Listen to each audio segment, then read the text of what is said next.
natin na, naku, lagot ka, Mark Ramos, magtago ka na sa 2028. Eh, si Sara Duterte na daw ang ano. Mawawala na ho yun, mga kababayan. Sino ipapalit nila? Si Baste Duterte? Anak ng putik naman niya. Wala naman nung boboto sa Barbie ng Davao, mga kababayan. Baka ho ultimo, pati DDS, walang tiwala doon sa pagmumukha ni Baste Duterte, mga boss Chipamo, sir. Sasabihin lang niya, papabayaan lang tayo niyan. Barbie naman yan eh. Lagi naman ginagawa niyan is puro na lang salita, hamon, etc. Tapos kapag kaganyan na, wala na, tumatakbo naman. Di ba? Kapag kasi si Sara na impeach, mga kababayan, yung 2028, kagaya nila Roque, etong mga senador na pwedeng nakakasuhan, wala na din silang pag-asa. Di ba? Tingnan nyo silang lahat, mga kababayan. Baka nga pati si Saldico, ang hinihintay niyan eh, ay manalo si Sara Duterte sa 2028 eh. Oh. Doon mga nakasandal, lalo na si Roque. Ayon kay Ombudsman Boying Remulla, pipirmahan na nito ang case information na ihahain sa korte kaugnay ng umano'y maanumalyang proyekto sa flood control. Pasasampahan din ng parehong kaso. Naku po, ayan, si Senator Jewel Villanueva, si Boy Dila, mga kababayan, kasama na din sa kasong plunder. Yung mga DDS, di ba lagi nyo sinasabi, ano na, no? Akala ko ba may kakasuhan, may makukulong. O eto na, mukhang malapit na. Kaya lang, itong mga senador na ito, mga boss Chipamo, sir, no? Lalo na yung majority senators, DDS ang kinakapitan ho. Mga kababayan, pinag-aalam nila yung mga DDS. Kaya galit nila yung mga DDS. Ano? Para lalong magalit kay Pangulong Bongbong Marcos. So ito yung kay Joel Villanueva naman po, mga kababayan.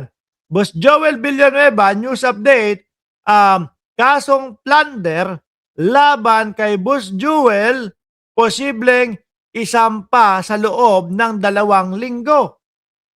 Kumbaga, mauuna yung kay Boss Jinggoy. Tapos, 2 linggo kay Boss Joel naman. Yan lang naman ho, mga kababayan eh. No? Ang dahilan kung bakit nagsasama-sama itong mga ito. Ilan sila? 13? Si Bato de la Rosa pa pala. Yun, si Bato de la Rosa, yung missing natin kanina. Lahat, mga kababayan, may mga ganitong kinakaharap po. Kasi nasanay siguro, noong mga panahon ng dating Pangulong Duterte o ibang mga presidente ay hindi pinapansin yung mga kurakot, hindi pinapansin yung mga magnanakaw sa bayan. Dito kay Pangulong Bongbong Marcos, mga kababayan, kahit naging kakampi ka pa, kahit naging kaalyado ka pa, kahit sino ka pa, kapag ka may nakita na ebidensya na magnanakaw ka sa bayan, yari ka. At yun po, mga bossing, ang pinakatamang timpla ng isang presidente.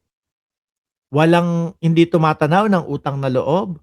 Kasi bakit? Kapag ka puro utang na loob ang ginawa ng presidente, malamang hanggang ngayon no, wala. No, ay hindi ko pwedeng pakasuhan si Roque. Kasi kasama ko yan sa unit team nung mga panahon na yun. Hindi ko pwedeng kasuhan sila ganito kasi kaibigan namin. Walang ganon. Lahat sama. Lahat iimbestigahan. Baka naman sabihin na naman ng mga DDS. Si Martin Romualdez, bakit hindi kinakasuhan? Presentahan nyo po kasi ng ebidensya. Di ba? Wala. Puro wentuhan lang po yung mga DDS. Hindi marunong magpresenta ng ebidensya kay Martin Romualdez. Kaya walang nangyayari mga kababayan. Kaya ano sabi ng ICI dati? O sige, kakasuhan. No, si Martin Romualdez. Pero in 3 to 6 months pa, siguro maghahanap pa ng magiging ebidensya laban kay Martin Romualdez. Pero sa mga ito, mukhang kompletos recados na. Mukhang pati ebidensya nandyan na. Kaya, go na yung mga kaso nila. Di ba? Pakinggan na natin si Ombudsman Boying Remulla dito, mga kababayan.